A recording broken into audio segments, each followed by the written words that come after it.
how do we really power the future? I'm not just talking about keeping the lights on, right? I mean, a future Mm. that's not just powered, but sustainably powered. Where does that incredible energy shift come from? And maybe more critically, how do we, as a global society, actually get there? Today, we're taking a deep dive into exactly that question. We're focusing on an often overlooked, but honestly pivotal player, universities. They're right at the forefront of what some people are calling the 5D energy transition. Our mission really is to unpack how these higher education institutions are fundamentally rethinking their whole purpose. Everything from the energy they use on campus to the knowledge they teach in classrooms, all aimed at equipping us for a net zero future. And we're drawing our insights from a really comprehensive source titled Universities and the 5D Energy Transition, Reimagining Education for a Net Zero Future. And what's truly fascinating here, I think, is that this isn't just about a technical shift, how we generate power. The report really highlights something deeper, a more profound transformation. It's about the fundamental re-engineering of education itself. Universities aren't just reacting to this transition, they're actively shaping it, changing what they teach, how they teach, even how they run their own operations. It's systemic. That's a really powerful way to put it. Because this global energy transition, it is incredibly complex, much more than just flipping a switch, like you said. Our source breaks down this huge challenge into 5 interconnected dimensions. It gives us a clear framework to understand it all, the 5D framework. Exactly. And this 5D framework, it's not just a list. Think of it more like a blueprint. It guides how we think about the changes needed for a sustainable energy future. So first, there's decarbonization. That's probably the most obvious one, right? Moving away from fossil fuels to clean, renewable energy. And this translates directly into real actions, like universities setting these ambitious carbon reduction strategies right on their own campuses. Okay, decarbonization. Got it. What's next? Then we have decentralization. This is a pretty big shift, moving away from those huge centralized power plants. It's towards more distributed energy production, often closer to where people actually use the energy. Think about universities, maybe not just teaching about solar power, but installing their own renewable energy labs on campus, becoming like miniature power grids themselves. Interesting. Like localizing power generation. Precisely. Next up is digitalization. This means integrating advanced digital tech, things like AI, data analytics, Yeah. to optimize our whole energy system.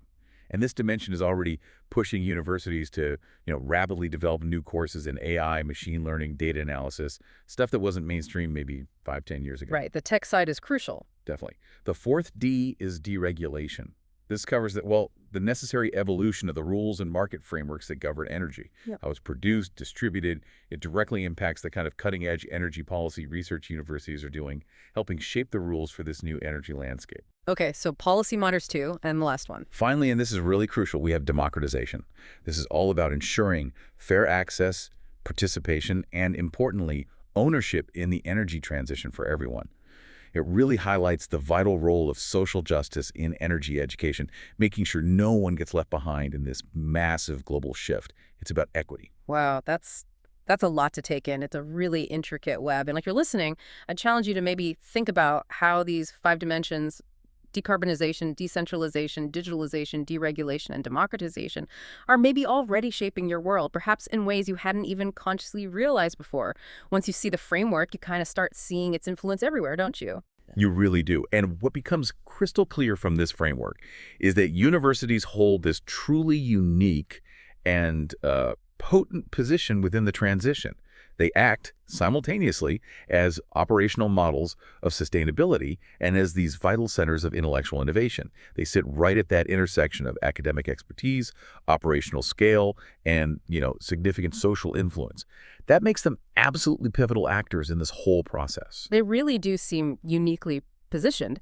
As operational entities, you mentioned, they're physical institutions, often with huge campuses, massive energy footprints. So this means they can directly implement sustainable practices right there on their grounds. They become these literal living laboratories for climate solutions. We're talking campus-wide carbon reduction strategies, adopting large-scale renewables, developing sustainable infrastructure. And here's a pretty compelling fact from the source. Over 500 higher ed institutions, representing like 4.6 million students, have already committed to hitting net zero emissions by 2050. That's not just a promise, it's a massive real-world experiment unfolding right now. Exactly. A huge test bed. And then, alongside that operational role, they function as centers of intellectual capital. Through their rigorous research, their innovative teaching, their extensive outreach, universities are developing the very solutions we need. Right. They're directly influencing policy, too.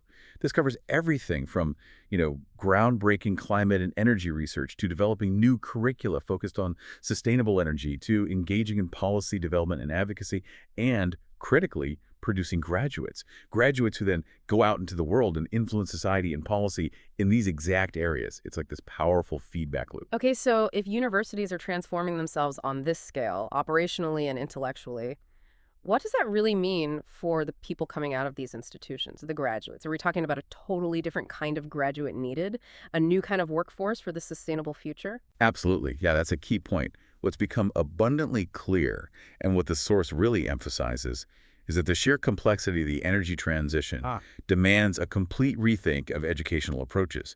The traditional, isolated disciplines, science in one box, engineering in another, policy, economics, social justice, all separate. They just don't cut it anymore. It was not enough.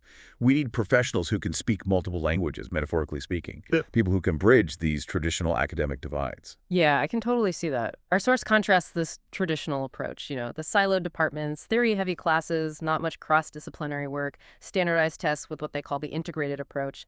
And the integrated approach is really where the relevant learning happens now. It prioritizes cross-disciplinary collaboration. It focuses heavily on problem-based learning, real-world applications, often championed through something called design thinking methodology, which we can get into. This isn't just about adding a new course here or there. It's a fundamental shift from purely theoretical knowledge to tackling actual, messy, real-world challenges. Right. Challenges that genuinely require integrating multiple disciplines. Makes sense. It's also about fostering systems thinking. Developing that holistic understanding of complex energy systems, seeing how everything's interconnected, rather than just focusing on one isolated piece of the puzzle. Okay, and as a kind of foundational framework for all this transformation, like the blueprint for teaching people how to build that sustainable future, our source introduces something called Education for Sustainable Development, or ESD. What is that exactly? Right, ESD. It's a holistic approach to education. Its goal is to empower learners with the knowledge, the skills, the values, and the attitudes they need to create a sustainable future. And that's across planetary, economic, and social dimensions. It's interconnected. It's really crucial to understand ESD isn't just like environmental education. It's much broader.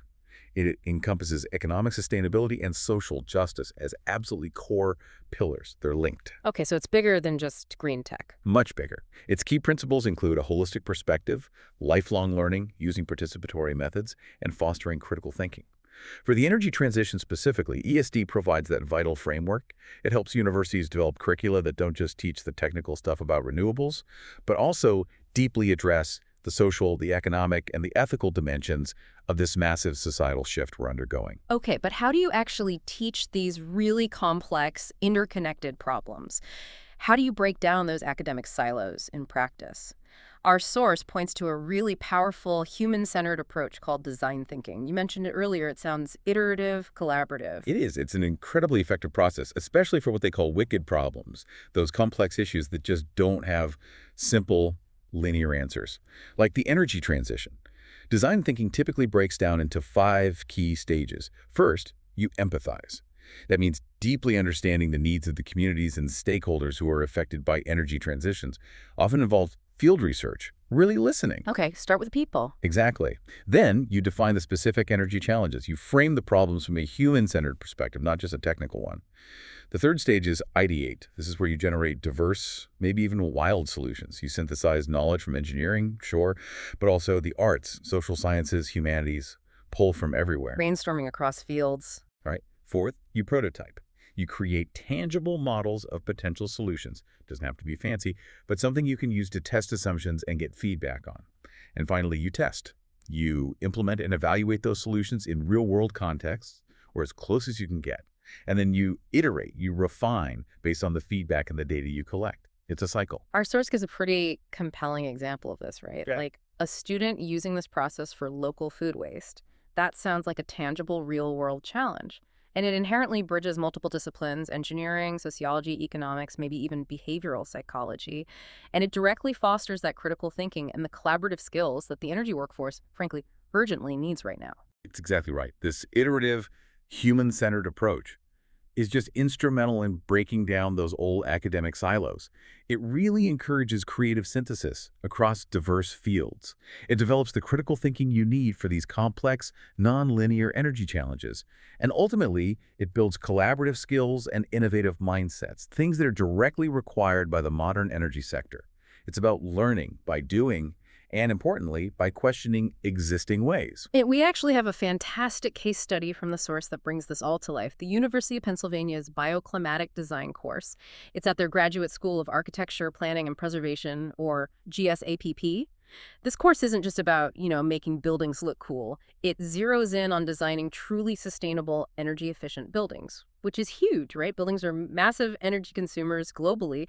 It's about designing buildings that are inherently energy efficient from the start, not just tacking on mechanical systems later. A fundamental design approach. Exactly.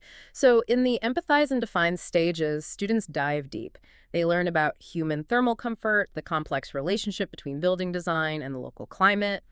They analyze material properties, how heat flows through a structure, really defining the core challenges that specific building will face. Getting down to the physics and the human experience. Right. Then, for ideate and prototype, they take on a real-world icon. They actually redesign Louis Kahn's famous Esherick house. They apply these bioclimatic principles, thinking about high-performance building envelopes, passive ventilation strategies, strategic window placement, solar shading. Real architectural strategies. And finally, in the test and refine phase, they use dynamic modeling software. This lets them quantify the actual impact of their design choices on energy use and comfort. This virtual prototyping and testing, apparently, can improve building comfort levels from maybe only 25% comfortable hours a year to over 90% before you even think about traditional HVAC systems. That's a massive improvement. A real game changer. It really is. And what's truly impactful about a course like this is how it trains students to solve problems, starting from that human-centered perspective. Prioritize occupant comfort first. And that naturally leads to these high-performance, innovative, low-energy solutions. And then importantly, students and faculty apply these skills to actual high-stakes projects, like developing climate action plans for the UPenn Health System, or even for the entire city of Philadelphia. This directly prepares graduates to contribute immediately when they enter the workforce. They're armed with highly relevant practical skills tested in the real world. So it connects learning directly to impact. Precisely. And if we connect this back to the bigger picture, design thinking, which gives us the how, that concrete iterative process, and becomes even more powerful when you combine it with service learning. Service learning provides the why. It ensures the problems being tackled are authentic. They have tangible stakes for real communities. Together, they create this really potent educational model. Yeah, I can see that synergy. It's like the why of service learning gives the how of design thinking a kind of moral compass, or at least a real-world grounding. The design thinking process itself, as you described, it's iterative, nonlinear. It questions existing systems, generates innovative solutions to those wicked problems that lack easy answers. And its human-centered approach really puts the end user, the person experiencing the energy system, at the heart of innovation. In the energy transition, this means designing systems that truly prioritize user comfort, user adoption, making sure people will actually use and benefit from new energy solutions, not just, tolerate them. Exactly. And when you pair that focused process with service learning, which integrates meaningful community service directly with academic instruction and reflection, the impact gets amplified. Its real value lies in fostering deep civic responsibility and strengthening communities through genuine collaborative partnerships. Students aren't just learning about problems, they're contributing to solutions with communities. So this combined approach, it fosters what the source calls a profound sustainability mindset and a deep sense of empathy for the people and the systems students are designing for. This integrated method ensures that energy transition solutions aren't just abstract case studies in a textbook. They become authentic, human-centered issues with real stakeholders, real consequences, and real-world benefits. Students learn to create solutions that are not only technically sound, but also, crucially, socially acceptable, equitable, and truly sustainable in the long run. But, the energy transition sectors are evolving so fast, it presents this massive challenge. Traditional education models, even integrated ones, often fall short in meeting the really dynamic skills demands of the workforce. Which raises a big question. How do we rapidly upskill and reskill professionals and even new graduates to keep pace with this accelerating change? Right. And the answer, as our source highlights, seems to lie in agile learning models, much more flexible approaches. There appear to be two key components here. First, micro-credentials. These are like short-form, highly focused credentials. They provide proof of specific, in-demand skills relevant to the energy transition. They allow for rapid upskilling of the existing workforce or even new entrants to meet emerging industry demands without needing, years of traditional schooling. What targeted learning? Exactly. Second, lifelong learning pathways. These are more structured progressions of learning opportunities that can span entire careers. They allow for continuous skill development and adaptation as technologies change, as industry needs evolve. It's about learning throughout your professional life.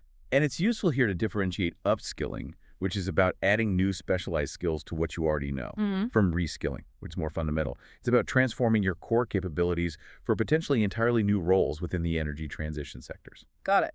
Upskilling adds, reskilling transforms. Right. And these agile models offer really significant benefits for the energy transition. They directly address that growing green skills gap we hear so much about in the workforce. They enable existing professionals to adapt quickly to new technologies, new methods. They create clearer, more flexible pathways for career advancement in sustainable sectors. And they promote continuous innovation in both teaching and learning, making education much more responsive to real-time industry needs. Okay, so individual learning, even these agile models, can only take us so far, right? To really accelerate this massive transition, the sheer scale demands coordinated action, more than just universities acting alone. And that's where strategic partnerships, as the report makes really clear, become absolutely essential. Indeed, they do. These partnerships are critical for translating academic research into practical, scalable solutions, yes, but also for building those robust talent pipelines that can meet the demands of this new energy economy. We see various types emerging. University-industry collaborations are key things like joint R&D projects, industry-supported research chairs, student internship programs. The source mentions the Netzerat Cities project as a good example. Okay, industry links. What else? Then there are university-government partnerships. These often focus on policy research, advocating for evidence-based energy policies, maybe direct participation in regulatory processes, using academic expertise to inform policy, and finally, industry-civil society collaboration. This involves community engagement, public awareness campaigns, collaborative problem solving at the local level. Think about community-based solar panel projects, for instance. So connecting all the dots. Getting all the players. Yeah. And the benefits of these partnerships sound pretty profound, far-reaching. They actively translate that cutting-edge academic research into practical, real-world solutions that can actually be deployed. They build robust talent reserves, making sure graduates have industry-aligned skills. They directly create pathways for sustainable energy careers. And crucially, they advocate for a just and inclusive energy transition, helping overcome some of those institutional and financial barriers that can slow things down. These connections really seem like the engine of progress, moving beyond just talk to tangible action. Absolutely. And, we absolutely cannot overlook the role of educational technology. EdTech is a powerful sustainability driver in all this. It serves as a really compelling dual role, not only in directly helping reduce our carbon emissions, but also in democratizing access to critical knowledge all around the world. That's a brilliant insight. How does EdTech contribute to a reduced carbon footprint? Well, I guess by eliminating daily commuting for potentially millions of students and faculty, it cuts down on associated emissions right there. It probably reduces energy consumption from maintaining huge physical campuses too, and things like digital conferences drastically cut down on air travel while still maintaining global connectivity. Yeah. It's actually a direct, tangible demonstration of that digitalization dimension we talked about earlier, isn't it? It really is. And beyond the emissions reduction, EdTech excels in knowledge democratization. It helps eliminate significant financial barriers to education, tuition, living costs. It removes the logistical constraints and costs of travel.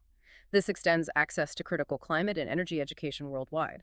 It makes global networks far more inclusive and accessible to literally everyone, regardless of their location or their socioeconomic status. It levels the playing field somewhat. Okay, but what are some of these innovative EdTech tools that are actually making these complex subjects more accessible, more engaging, beyond just, watching recorded lectures online? Oh, we're seeing a real surge in powerful tools. Data visualization is huge for making climate data engaging and understandable. Think of platforms like Climate Trace, which uses AI and satellite images to track global emissions in near real time, or earth.nullschool.net, which visualizes complex climate predictions on these beautiful animated globes. Makes data intuitive. Seems believing, kinda. Kind of, yeah. Then there are interactive simulations. These offer hands-on learning through virtual experiments, like the PAT simulations for climate models or the IPCC's Interactive Atlas, where you can explore climate projections yourself. We're also seeing AI and machine learning applications providing adaptive learning platforms for personalized educational experiences, and driving research in sustainable informatics, looking at the ethics of tech itself. Interesting. And of course, immersive technologies like virtual reality, VR, and augmented reality, AR, are emerging as powerful tools for safe, accessible skills practice, especially in high-risk scenarios. Okay, let's do a quick deep dive into those immersive technologies for workforce training, because that sounds really promising. These tools, VR and AR, they're creating risk-free environments for training people in the renewable energy workforce, right? Directly addressing critical skills gaps in technical sectors. Yeah, exactly. The benefits are enormous. First, safety, obvious one. You can practice high-risk tasks like wind turbine maintenance or working on high-voltage equipment without any real physical danger. Huge for safety culture. Absolutely. Absolutely. Second, efficiency. It can lead to shortened onboarding times for new hires, and it allows for standardized operations and training globally. Everyone gets the same high-quality training. Third, enhanced learning. Studies show retention rates are often higher with immersive, hands-on virtual experiences compared to just reading manuals or watching videos. You learn by doing, virtually. More engaging. Definitely. And finally, accessibility. It provides high-quality training regardless of someone's geographic location or whether they have access to expensive physical equipment simulators. You just need the headset. And our source gives a real-world example of this, doesn't it? Enel Green Power. Yes, a fantastic one. Enel Green Power collaborates with tech developers to create these sophisticated VR simulations for really complex tasks, things like intricate turbine maintenance procedures or substation operations. It's a direct, impactful example of how these immersive technologies are already addressing critical skills gaps in high-risk renewable energy sectors, making training safer, more effective, and frankly, much more scalable than traditional methods. Okay, so tying all this together, design thinking, agile learning, partnerships, ed tech. To tie it all together, what becomes really crucial for an effective and a just energy transition is strategic alignment across the board between universities, policymakers, and industry. Everyone pulling in the same direction. This kind of innovative, integrated educational approach we've been discussing is precisely what's needed to accelerate action and ensure we build that sustainable future equitably. Absolutely. So for university leaders, the recommendations from the report seem pretty clear. They need to really transform curricula away from those siloed disciplines towards integrated problem-based learning.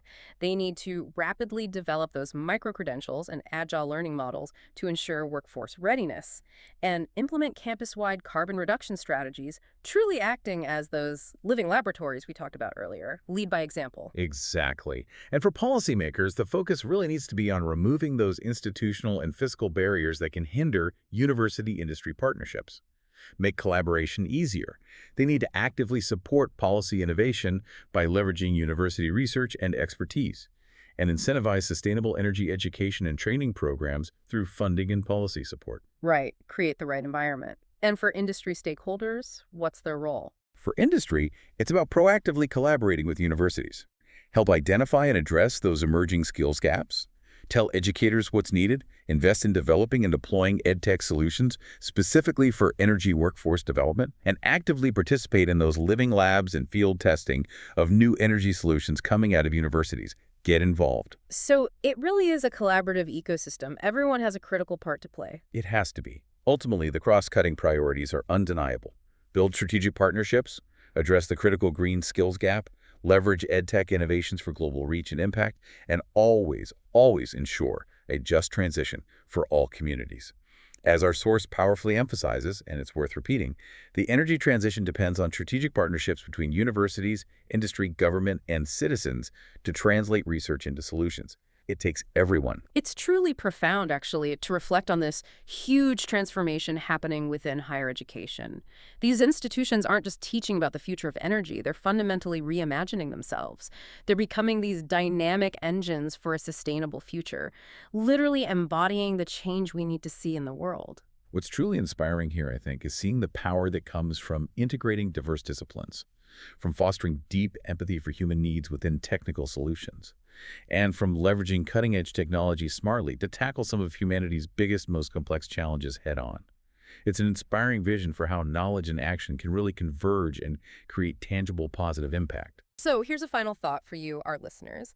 Considering this multifaceted 5D approach, decarbonization, decentralization, digitalization, deregulation, democratization, and that real emphasis on human-centered integrated solutions, how might your own daily interactions or choices reflect the principles of this framework? And maybe even, what small integrated solutions could you prototype in your own sphere, your work, your community, your home, to contribute even in a small way to this massive global shift? Something to think about.